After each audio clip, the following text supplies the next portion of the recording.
Bismillahirrahmanirrahim. Assalamualaikum warahmatullahi wabarakatuh. Alhamdulillahirabbil alamin wassalatu wassalamu ala nabiyyina Muhammadin wa ala alihi wa sahbihi ajma'in. Amma ba'd.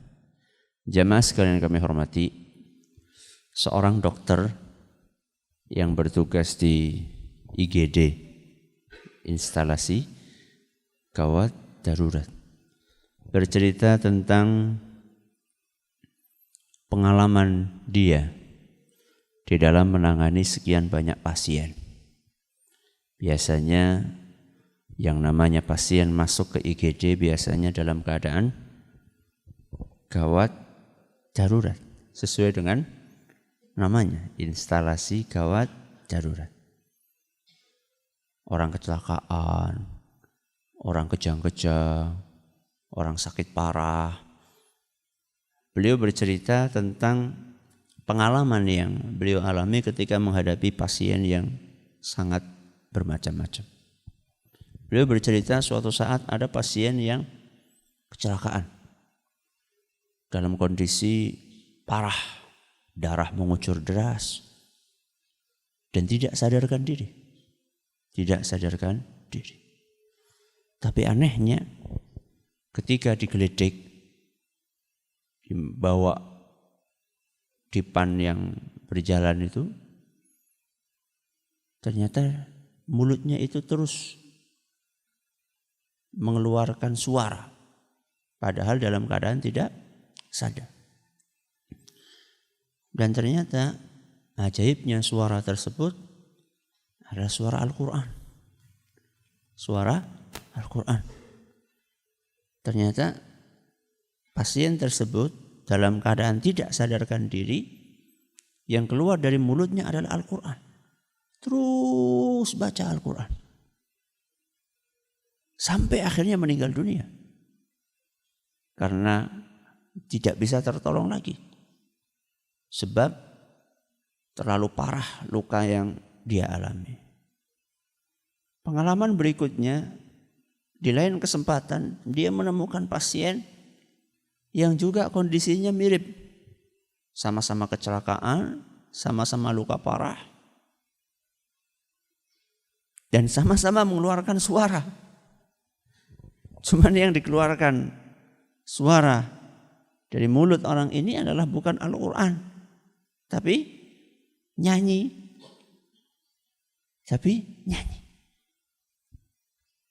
Ketika nafasnya tersengal-sengal, tinggal satu, tinggal dua, hampir dia meninggal, dibimbing oleh dokter muslim ini untuk mengucapkan kalimat La ilaha illallah, ditalqin La ilaha illallah, La ilaha illallah. Tetap yang keluar adalah lagu, yang keluar adalah nyanyian, sampai dia mati. Kalimat yang terakhir terucap adalah nyanyian.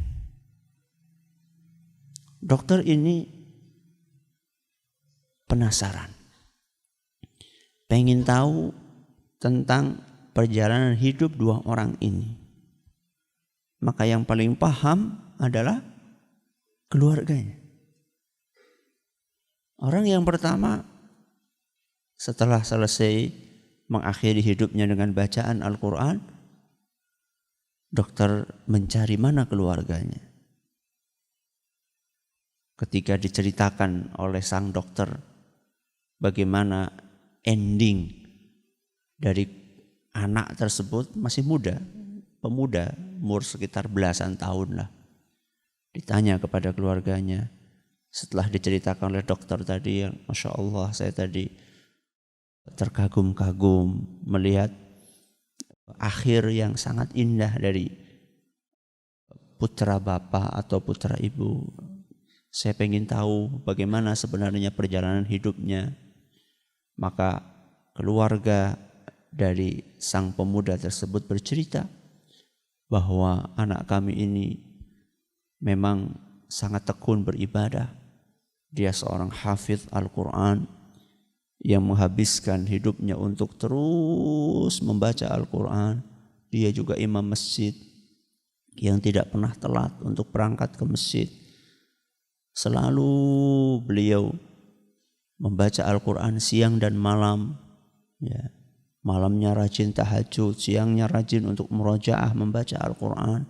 Ketika dia bawa kendaraan pun, di kendaraan yang dia dengarkan adalah Al-Quran, yang dia baca adalah Al-Quran. Memang anak kami ini hari-harinya diisi dengan Al-Quran.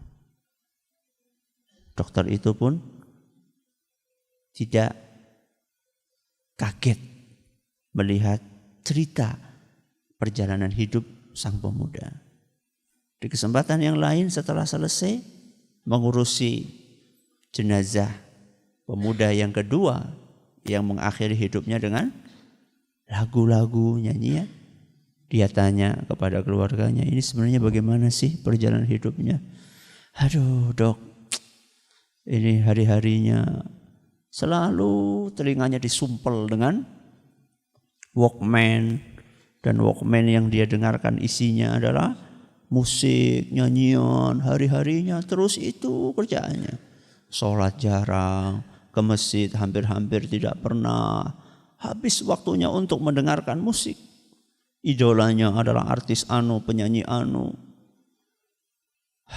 Dokter itu mengatakan, wajar seandainya kemudian akhir hidupnya seperti itu. Kejadian yang seperti ini itu bukan satu atau dua. Kejadian yang seperti ini banyak terjadi di muka bumi ini. Ini menguatkan sebuah kaidah kehidupan yang disampaikan oleh Imam Ibnu Katsir rahimahullah di dalam kitab beliau Tafsir Ibnu Katsir, Tafsirul Quranul Azim, man 'asha 'ala syai'in mata 'alaihi. Man 'asha 'ala syai'in mata 'alaihi. Siapa yang punya sebuah pola di dalam hidupnya, sebuah kebiasaan di dalam hidupnya, maka dia akan mati sesuai dengan kebiasaan dia tersebut. Saya ulangi. Siapa yang punya pola kebiasaan selama hidupnya, maka dia akan mati sesuai dengan kebiasaannya. Pemuda yang pertama, kebiasaannya apa? Baca Al-Quran. Maka dia pun diwafatkan ketika baca Al-Quran. Pemuda yang kedua, apa kebiasaannya? Dengerin musik. Yang keluar dari lisannya adalah musik. Maka dia pun juga diwafatkan oleh Allah dalam keadaan sedang bernyanyi, bermusik dan seterusnya. Maka lihat apa kebiasaan kita. Pegang HP terus, mungkin matinya pas pegang HP. Mending kalau yang dipegang programnya adalah Al-Quran. Ya. Tapi saya pikir tidak banyak. Ya, Ustaz, ada Ustaz. Software Al-Quran di HP saya ada Ustaz. Masya Allah, bagus. Tapi dalam sehari berapa kali dibuka? Lebih sering buka WA, lebih sering buka Facebook, lebih sering buka program Al-Quran. Lebih sering yang mana? Siapa yang punya kebiasaan dalam hidupnya, maka dia akan ditutup hidupnya sesuai dengan kebiasaannya. Dan ini kebiasaan yang terus menerus. Bukan, oh ya Ustaz kalau di pondok ya kebiasaannya baca Quran. Kalau liburan, ya nonton TV. Jadi bukan kok kemudian kebiasaan yang terputus-putus, tidak. Kebiasaan yang terus menerus. Ya. Kalau misalnya selama liburan 2 pekan isinya nonton TV terus, berarti itu kebiasaan baru dia. Dan matinya bisa saja sesuai dengan kebiasaan barunya, bukan kebiasaan lamanya. Ya. Maka istiqomah itu adalah sepanjang hidup. Bukan hanya selama di pondok, bukan hanya selama kita berada di masjid, tapi kebiasaan hidup adalah sesuatu yang kita jalani selama hidup kita, dimanapun kita berada dan kapanpun kita berada. Man 'asha 'ala syai'in mata 'alaih. Siapa punya kebiasaan dalam hidupnya, maka dia akan diwafatkan sesuai dengan kebiasaan tersebut, maka milikilah kebiasaan yang baik, hindarilah kebiasaan yang buruk. Mudah-mudahan bermanfaat. Subhanakallahumma bihamdika asyhadu an la ilaha illa anta astaghfiruka wa atubu ilaik. Assalamualaikum warahmatullahi wabarakatuh.